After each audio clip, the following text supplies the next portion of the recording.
Prince school एवं foundation Govindpura, Kalwar road, Jhotwara, Jaipur में कक्षा 12वीं का विदाई सम्मान समारोह आयोजित हुआ। कार्यक्रम के मुख्य अतिथि बालमुकुंदाचार्य जी महाराज हाथोज धाम विधायक हवा महल रहे। कार्यक्रम की अध्यक्षता संस्था के प्रबंध निदेशक दीपाराम जाट ने की। संस्था द्वारा कार्यक्रम में पधारे हुए अतिथियों का तिलक, माला व साफा पहनाकर स्वागत किया गया। अतिथियों द्वारा मां शारदे के सम्मुख दीप प्रज्वलित कर कार्यक्रम की शुरुआत की गई। कार्यक्रम में स्कूली बच्चों ने एक से बढ़कर एक सांस्कृतिक कार्यक्रमों से वहां मौजूद विद्यार्थियों व अतिथियों को मंत्रमुग्ध कर दिया। कक्षा 12वीं के विद्यार्थियों द्वारा शानदार साक्षात्कार प्रस्तुत किए गए। विद्यार्थियों ने प्रिंस विद्यालय में बिताए अपने स्वर्णिम अनुभवों को साझा किया। इस अवसर पर कार्यक्रम के मुख्य अतिथि बाल मुकुंदाचार्य जी महाराज ने विद्यार्थियों को धार्मिक आस्था के साथ साथ माता पिता की सेवा करते हुए जीवन में सफलता प्राप्त करने का गुरु मंत्र दिया तथा संस्था की सनातन संस्कृति की प्रशंसा की। संस्था के प्रबंध निदेशक दीपाराम जाट ने विद्यार्थियों को उज्जवल भविष्य की शुभकामनाएं प्रेषित की तथा बताया कि एक वीर योद्धा की भांति जीवन में संकटों का सामना करने पर सफलता प्राप्त की जा सकती है। इस अवसर पर संस्था के संस्था प्रधान झाबर सिंह बिजारणिया, प्रधानाचार्य रजनी मल्होत्रा एवं समस्त अध्यापक और अध्यापिकाएं उपस्थित रहे। दीपाराम जी जाट, प्रिंसिपल झाबर सिंह जी बिजारणिया, रजनी मल्होत्रा जी और समस्त हमारे विद्यालय परिवार के अन्य स्टाफगण,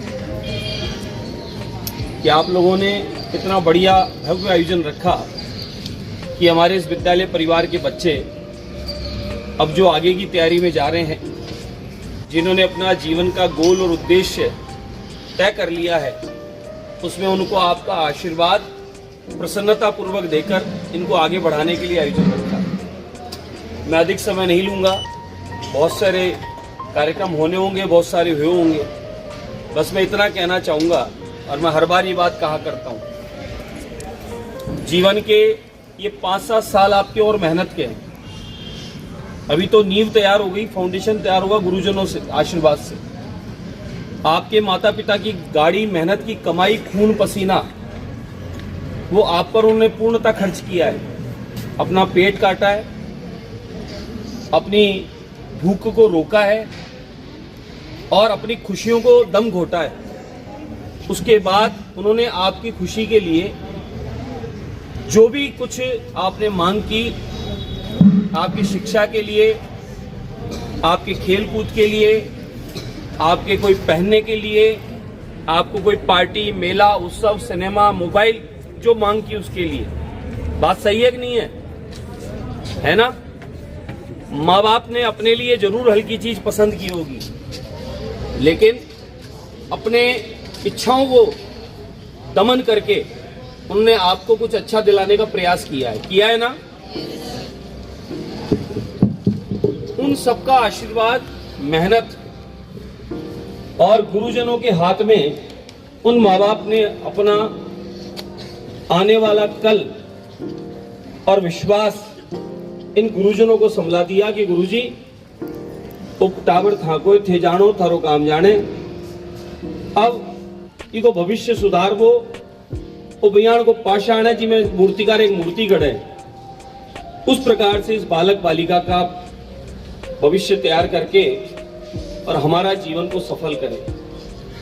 गुरुजनों ने पूरी मेहनत की है, कहीं कड़क भी रहे होंगे, कहीं नरम भी रहे होंगे।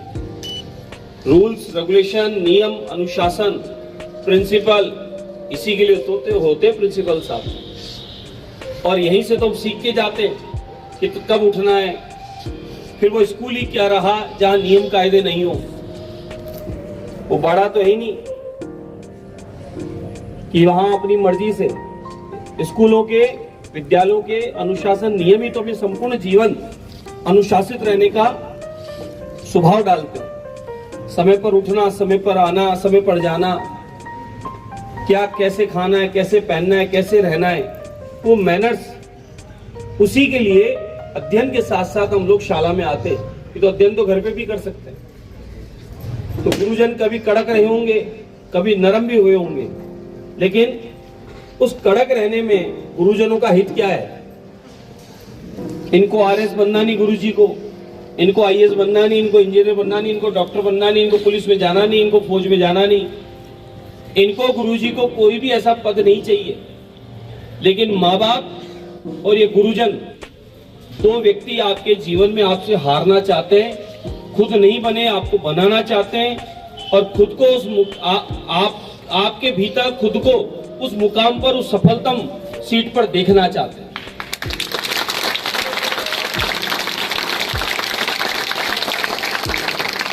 आपकी नींव मजबूत हो चुकी है, विद्यालय से आपको आशीर्वाद मिलकर अब आप अगली दौड़ के लिए प्रस्थान करने जा रहे हैं।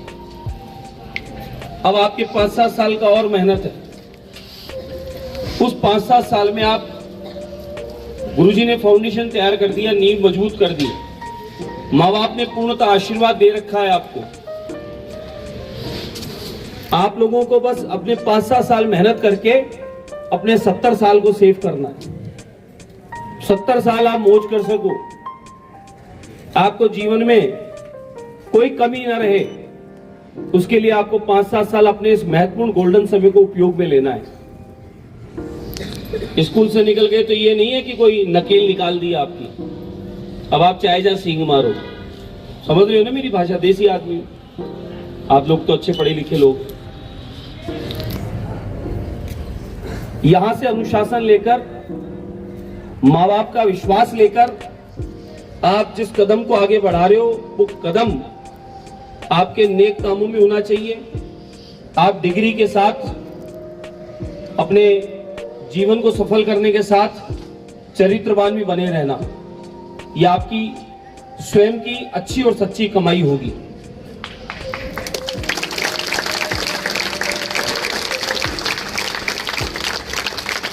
क्यों? हम उस देश के नागरिक हैं जिस देश को विश्व गुरु कहा जाता है। यहाँ के तीज त्योहार उत्सव, यहाँ का अध्यात्म, यहाँ के वेद पुराण शास्त्र, यहाँ की सेवा, यहाँ का कर्म, यहाँ का धर्म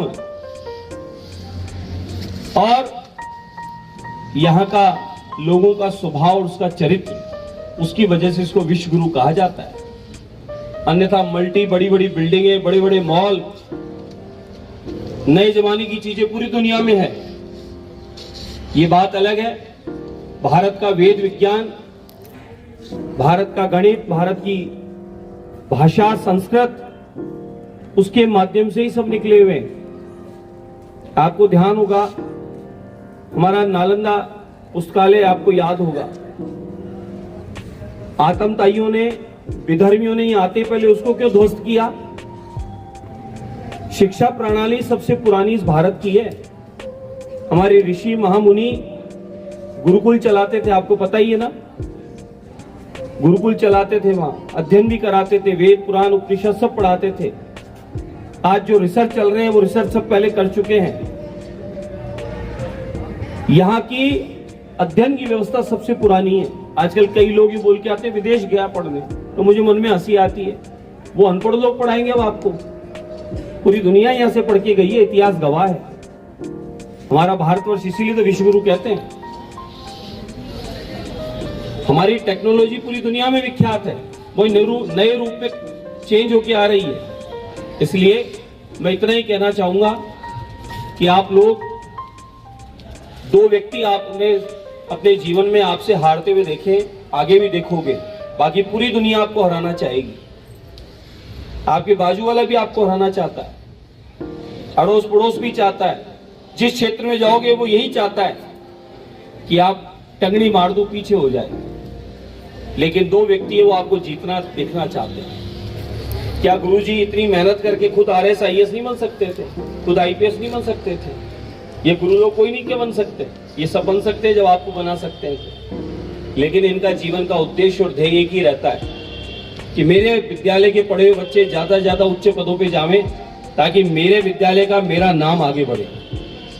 माँ बाप उस पैसे को बचा के एफडी करा के बुढ़ापा मौज कर सकते हैं जो खर्च आप पे करते हैं। ये ध्यान रहे, ये कपड़े लत्ते, ये सूट, ये बूट, ये शौक नमस्तस्ते नमस्तस्ते नमस्तस्ते नमो नमः। इस माँ देवी के प्रांगण में, इस सरस्वती के प्रांगण में आप सभी का स्वागत है।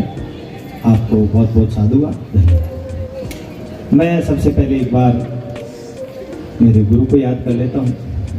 गुरुर ब्रह्मा गुरुर विष्णु गुरुर देवो महेश्वर गुरुर साक्षात परम ब्रह्म तस्मै श्री गुरुवे नमः तस्मै श्री गुरुवे। आप यहाँ तक आए हैं, हम यहाँ तक आए हैं। यह इस संसार में सबसे पहले हमें किसी ने संसार दिखाया, अपने माता पिता ने। उनको एक बार नमन करें और सोचें कि वास्तव में अगर वो नहीं होते तो क्या ये हम संसार देख पाते, इतना सुंदर सुंदर वातावरण देख पाते। एक बार मन से उनको धन्यवाद दें और अपने आप को इतना सौभाग्यवाली समझें कि वास्तव में हम बहुत सौभाग्यशाली हैं कि हमारे माता पिता ने हमें यहाँ तक पहुँचाया है, यही संसार को दिखाया।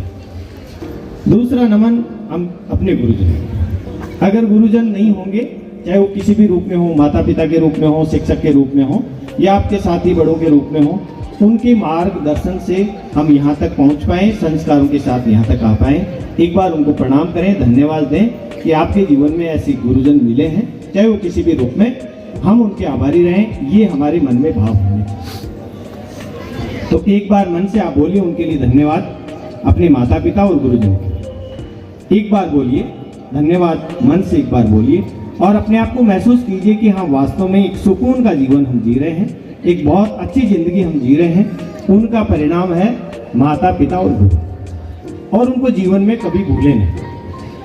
आप उनके अस्तित्व को कभी भूले नहीं और मन में ऐसा कभी भी नहीं सोचें। आप किसी भी सीढ़ी पे जाएं कि साहब ऐसा कोई होता ही नहीं है या ऐसा गुरु होता ही नहीं है, ऐसे मतलब इनके माध्यम से हम बढ़ सकते हैं, ऐसे कई बार ऐसे भाव आ जाते हैं। किसी के दूसरे के कहने से या अपने आप के सोचने से उनका महत्व कभी कम नहीं हो। आपने छोटा सा उदाहरण देता हूँ जो विषय से थोड़ा अलग है। हमने उल्लू देखा है, किसी ने देखा है? देखा है। उसको कब दिखाई देता है? दिन को दिखाई नहीं देता है। तो उन्होंने एक इस प्रकार का एक माहौल बनाया, मीटिंग बनाई कि यार हमें दिखाई देता है रात को, इसका मतलब कोई सूर्य अस्तित्व नाम की कोई चीज है ही नहीं। इसका मतलब उन्होंने सोचा कि कोई ऐसा कुछ है ही नहीं, सूर्य नाम का कोई या इस प्रकार की रोशनी है ही नहीं। उन्होंने अपने आप को ये सिद्ध कर लिया कि ऐसी कोई स्थिति नहीं है। तो क्या ये संभव है? उनके सोचने से संभव है क्या? इट मीन्स उस गुरु की, उस माता पिता की या हमारे जो बड़े हैं उनका आशीर्वाद, उनका अस्तित्व हमेशा रहेगा और वो रहना चाहिए। तब तक हमारा जीवन सुरक्षित है, हम सुरक्षित हैं, आगे बढ़ते हैं। आज विशेष रूप से जो भाव है वो समय के साथ इतना बदल चुका है कि जब हम पहले विदाई के कार्यक्रम करते थे तो कुछ बच्चों को भी, कुछ बच्चियों को भी, कुछ गुरुजनों को भी, और अंत में जाते जाते तो हमें भी कई बार ऐसे रोना आ जाता था और बच्चे भावुक हो जाते। समय बदला है, बदलना भी चाहिए और आपको उस भाव को मन में ही रखना चाहिए और हंसते खेलते आगे के जीवन के बारे में सोचना चाहिए। ये एक अभी जैसे आपको बच्ची ने बताया कि एक कच्ची सीढ़ी है और पुराने छात्र ने भी ये चीज़ बताई। ये वास्तव में सही बात है। समस्याएं, जीवन के जो कठिन दौर हैं या ये कहें कि चुनौतियां हैं, वो अब शुरू होने वाली। आपको यहाँ तक माता पिता ने बहुत सावधानी पूर्वक विद्यालय छोड़ा है, लेके गए। कुछ छात्र बड़े हो गए, अपने आप आ रहे हैं, कुछ को किसी माध्यम से आ रहे हैं, कुछ गुरुजनों के सहयोग से वो अपने आप को मार्गदर्शन ले रहे हैं, अच्छा कर रहे हैं। अभी जब आगे आपको समय आएगा, या अभी जैसे बच्चे ने बताया, आयुषी ने, कि वहाँ आपको मार्गदर्शन के लिए आपको स्वयं ही किसी के पास या किसी के माध्यम से, या हम यूँ कहें कि हमें चलाकर किसी के भाव या विचार लेने पड़ेंगे। कोई आपको जबरदस्ती ये नहीं बोलेगा कि आपको ये नहीं करना है, आपको ये करना है, ऐसा कोई नहीं बोलने वाला है। ये मेरा व्यक्तिगत अनुभव भी है और आपके गुरुजनों का भी। और आप इसको बहुत अच्छे से समझें कि ये एक एकेडमिक आपका जो माहौल है, या यूँ कहेंगे स्कूली जीवन है, एक तरह से यहाँ समाप्त होता है और आप एक कॉलेज की तरफ, एक नई चुनौती की तरफ आप जा रहे हैं। अब अपने आप को ये साबित करने के लिए आपको अपने आप को ही संघर्ष करना पड़ेगा। अभी तो थोड़ा सा आप दबाव में आए, बाजा जी सर ने बोला अरे यार ऐसी कोई बात नहीं है, मैं एक दो प्रश्न बता देता हूँ, अच्छा हो जाएगा।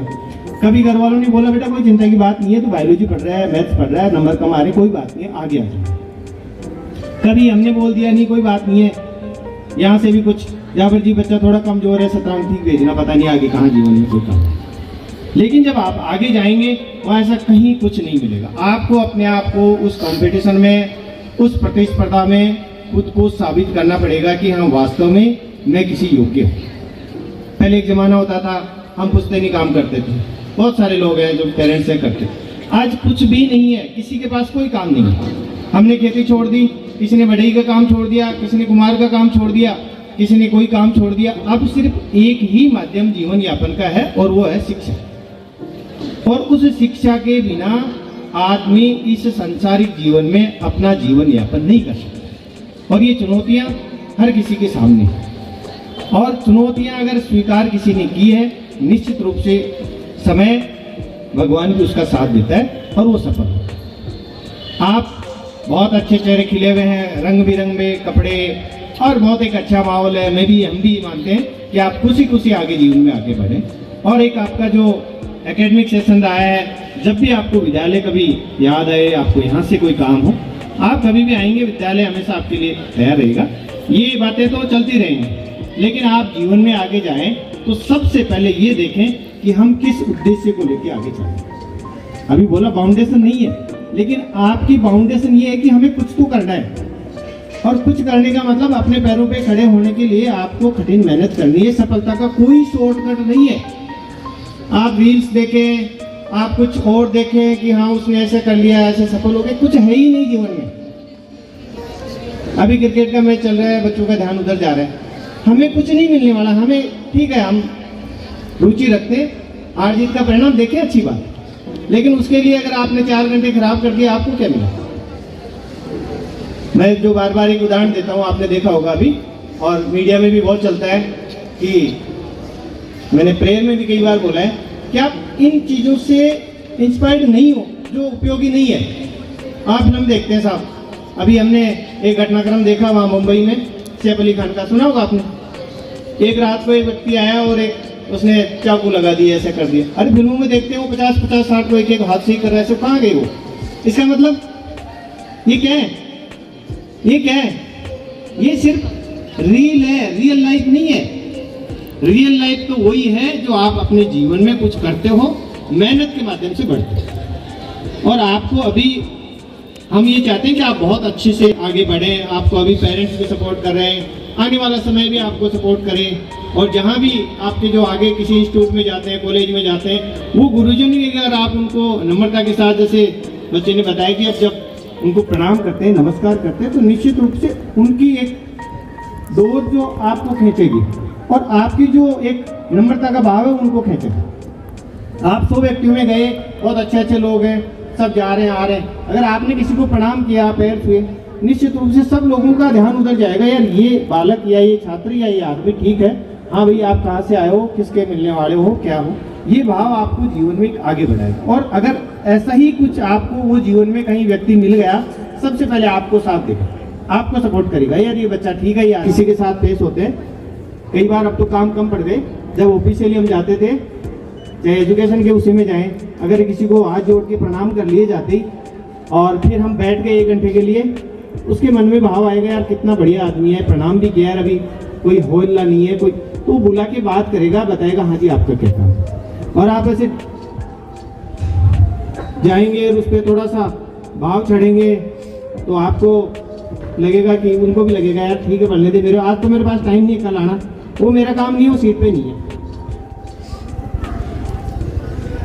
मैं आपको एक छोटा सा उदाहरण बता रहा हूँ कि जब स्कूल लाइफ में 91 की बात है, हम एक डॉक्टर साहब से सील लगाने गए, फर्स्ट जो हम अटेस्टेड करवाते हैं, आजकल ये काम कम हो गया, फिर भी चलता रहता है।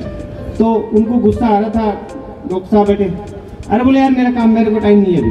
वो डॉक्टर साहब अभी मिले थे हमें एक कार्यक्रम में, जाबर जी और भी उपस्थित थे वहाँ। तो कोई बात नहीं सर, धन्यवाद, ये कह के आ गए।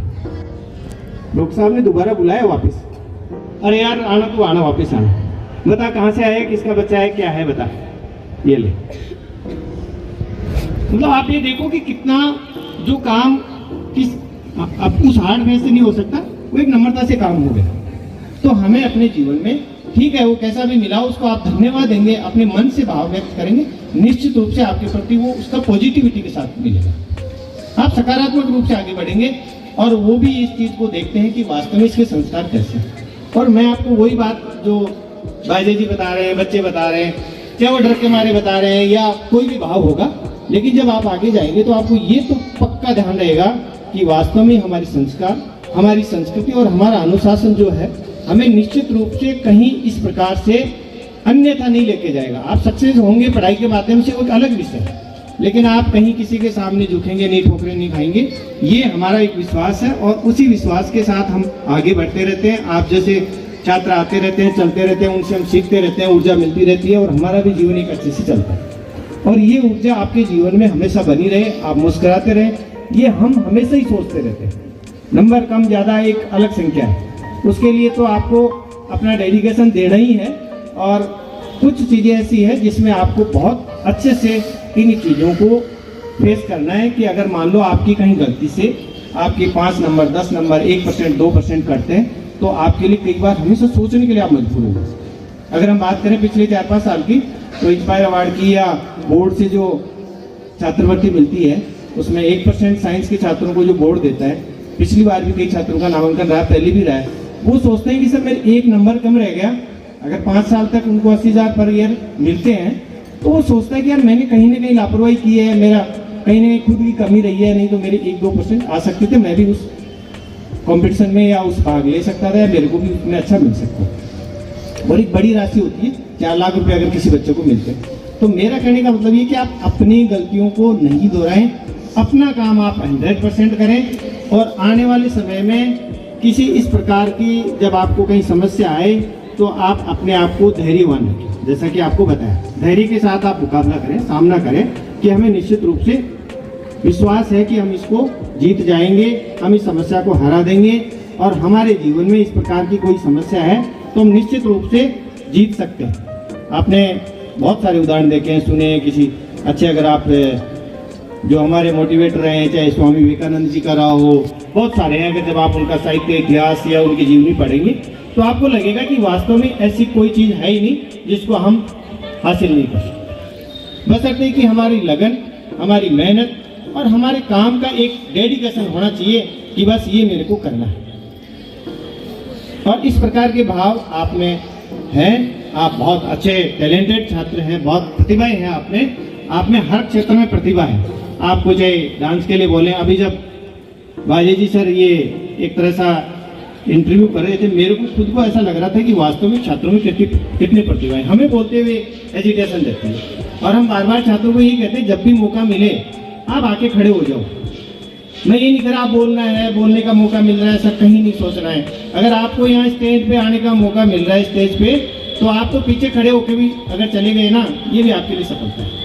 मैं छात्रों को कई बार बोलता हूँ, हमारी स्कूलिंग लाइफ गई, कॉलेज लाइफ गई, हमें कभी माइक तो बहुत दूर की बात है, स्टेज पे चढ़ने का मौका नहीं मिला, ये मेरी हकीकत। लेकिन जैसे ही समय मिला, आप जैसे छात्रों का बोलने का, सुनने का, आपसे ही सीख के हम भी बोलने के लिए आपके सामने खड़े हो जाते हैं। तो निश्चित रूप से जब आपको मौका मिले, आप बोलने का मिले, अगर किसी मोमेंटो इस प्रकार के आते हैं, बहुत अच्छी चीज़ें आपको जीवन में याद रखने के लिए आएंगी। जब आपकी फ़ोटो दिखेंगी, आप दिखेंगे, आपको एक अंदर से खुशी आएगी, ये मेरे साथी थे, मेरे दोस्त थे, हमने यहाँ एक कार्यक्रम किया, जैसा कि अभी छात्र बैठा था आपके साथ।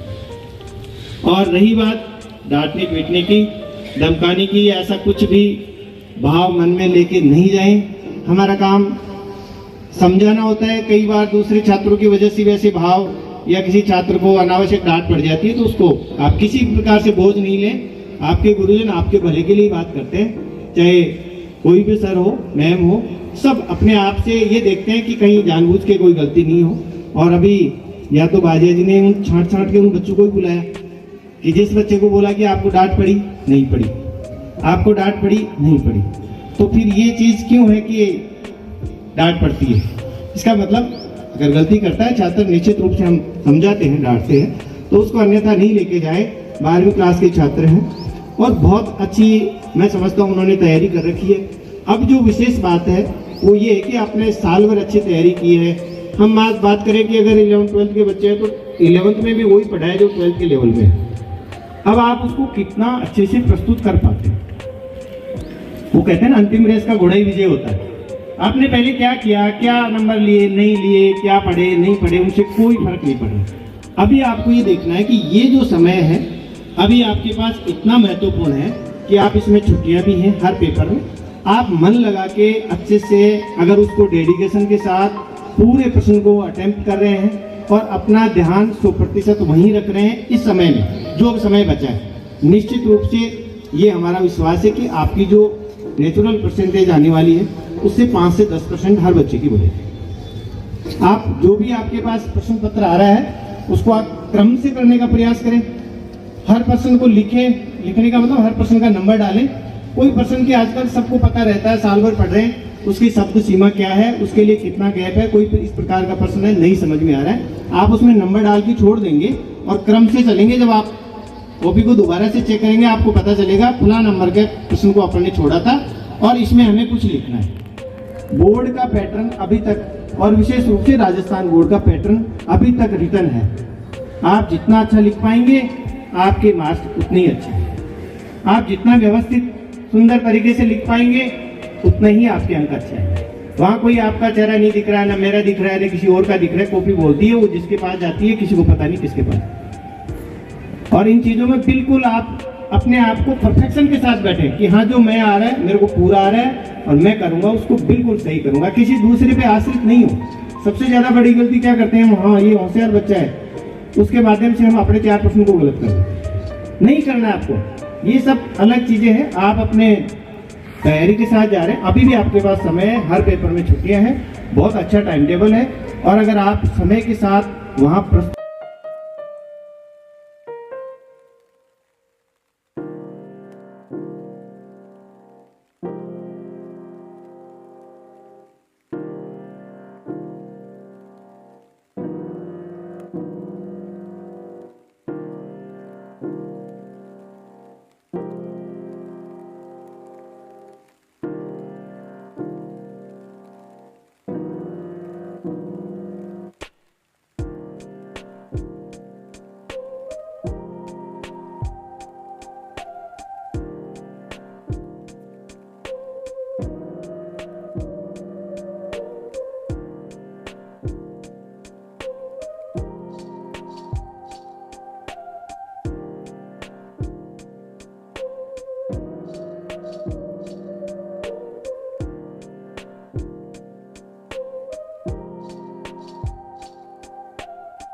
you